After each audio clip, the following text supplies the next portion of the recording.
First reading. Mr Speaker.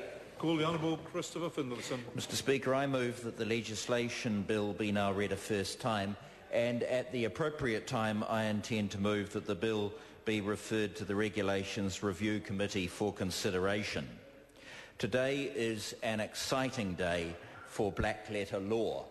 There are some people who may say this is all Dullsville, but I just wanted to remind them that these days legislation, not case law, is the major source of law in this land, and I can say it no better than in a paper I was given today by an Australian called Wainwright, who had prepared a paper for a meeting of senior officials of Commonwealth Law Ministries, and this is what he said.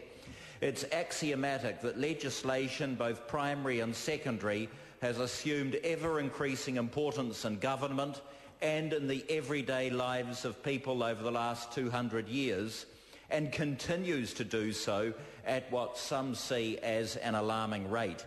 Even political parties committed to the ideal of small government seem unable to do without it. I suppose that's us. In addition to making laws in response to concerns arising within their respective jurisdictions, legislatures are increasingly under pressure to do so in order to meet expanding international obligations. So one cannot get away from legislation, and legislation has to be kept up to date, and it needs to be accessible not just for lawyers and parliamentarians, but for everyone. The legislation bill is a central part of the government's response to two recent reports of the Law Commission. The first, entitled Presentation of New Zealand Statute Law, was presented to this House in December 2008, and if I can interpolate and say I just can't understand why the chamber's emptying, it's so interesting. It's an important report, focusing as it does on how to make our Acts of Parliament up to date and accessible so that people can easily find and understand the law that applies to them. As the introduction to the report says, the rule of law is an important concept in most democratic societies, and one aspect of the rule of law is to ensure that Acts of Parliament are accessible and available. Otherwise, those to whom the law applies cannot find its content. The second report of the Law Commission, which was tabled in June 2009, was the review of the Statutes Drafting and Compilation Act of 1920. That Act established the Parliamentary Council Office and made provision for its governance and its functions. While the role and functions of the PCO have expanded since the 1920s, the Act has remained largely unchanged.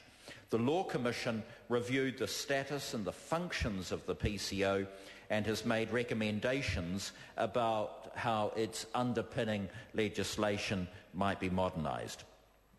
Mr Speaker, in their first report, the Law Commission had some good things to say about the accessibility of New Zealand statute law, but it also identified some problems, such as the law on one topic being scattered across several statutes, the practice of Parliament passing reforming laws that do not entirely replace their predecessors, and the existence on the statute book of some very, very old acts.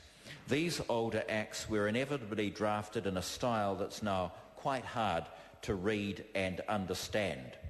So the Law Commission made a number of recommendations about how the current situation could be improved. Many, but not all of those recommendations were accepted by the government. Now, some don't require legislation. For example, the Law Commission recommended that a full collection of historical New Zealand statutes should be captured digitally and made available online. The PCO's already started this process, and certain of the repealed New Zealand statutes are now freely accessible on the internet. Other recommendations that were accepted by the government can only be implemented by changes to the law as set out in this bill. Turning now to the bill itself, Part 2 makes provision for the publication of legislation. The most significant change here is that the PCO will be required to publish legislation electronically.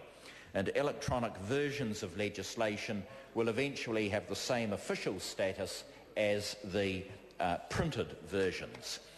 The Law Commission proposed that the PCO should also be given enhanced powers of editing when producing reprints of statutes, so that these versions are more accessible and easier to read. And I'm going to be stopped there. I regret to advise the member that while I and others might be seized with the importance of this and willing to stay here all night to listen to him finish his speech, the standing orders require the House to lift at 10 o'clock. The House stands adjourned to 2 p.m. tomorrow. Nā reira, tēnā koutou, Paul Marie.